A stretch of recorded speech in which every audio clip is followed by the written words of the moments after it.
So today, we're going to decode the mindset of anyone who is chronically always early. And hey, if that's you, you already know this goes way beyond just being a habit. It's pretty much a core part of how you're wired.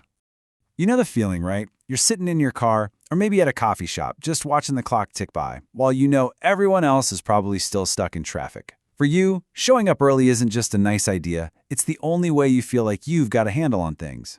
And if the very thought of being even a single minute late gives you that awful knot in your stomach, you really need to hear this.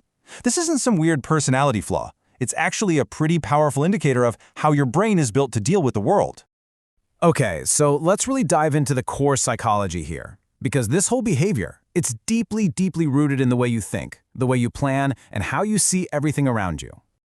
A really key concept here is something called cognitive restraint. Think of it like a mental muscle that lets you just pause and prepare instead of immediately reacting to things. For you, this isn't about being slow, not at all. It's about being deliberate. It's your brain's way of taking all the potential chaos of a situation and turning it into something clear and predictable. And you know what's really fascinating? Where this drive actually comes from. You're not doing this to impress anybody else. You're doing it because of your own incredibly high internal standards. Psychologists have a term for this. It's called an internal locus of evaluation. And all that really means is you're all about meeting your own definition of what it means to be a responsible, prepared person. And that brings us to how you get ready for the world. That buffer zone you always create. It's not just for sitting around and waiting. It's for actively preparing for whatever is coming next. So, it all starts with this deep need for mental prep time. That extra 10 or 15 minutes isn't dead time at all. It's your dedicated space for what we could call active observation.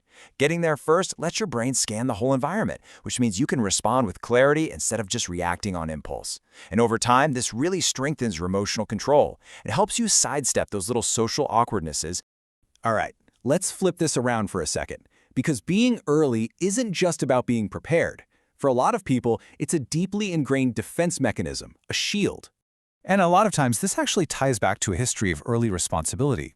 I mean, if you were a kid who kind of had to grow up too fast, a dynamic sometimes called parentification, your nervous system literally adapted. It taught itself to see problems coming a mile away just to keep things from falling apart. And this is so important to understand. You weren't just born super neat and tidy. Chances are you developed this incredible kind of survival independence because you had to be the reliable one. So now, as an adult, being early feels like a protective measure. Your brain literally connects being on guard with feeling safe. This protective instinct also helps you handle what psychologists call social vigilance. Just picture that feeling of walking into a quiet room when you're late.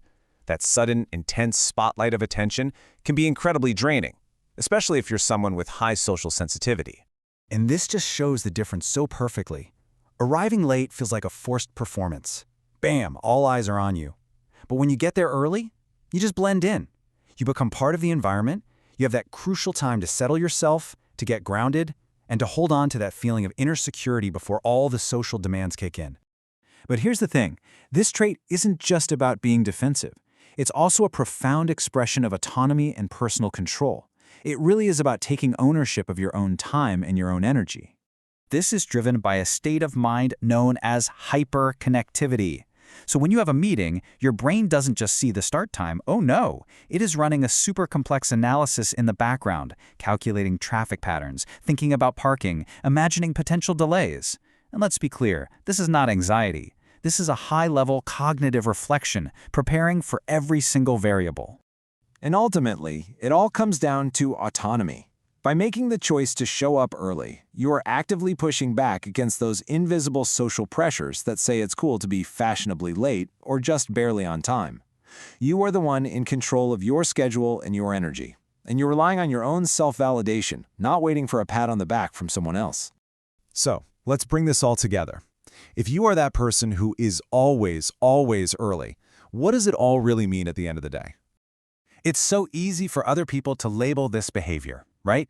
To see it as being uptight or inflexible. But the most important point here is that your punctuality is not a sign of rigidity. It's a sign of a mind that values clarity over chaos. That is the core takeaway. You have learned how to build order and predictability as the foundation for absolutely everything else you do. Honestly, your ability to prepare, to reflect, and to show up ahead of time is a rare strength. You are actively protecting your own peace of mind in a world that is just constantly loud, disorganized, and chaotic.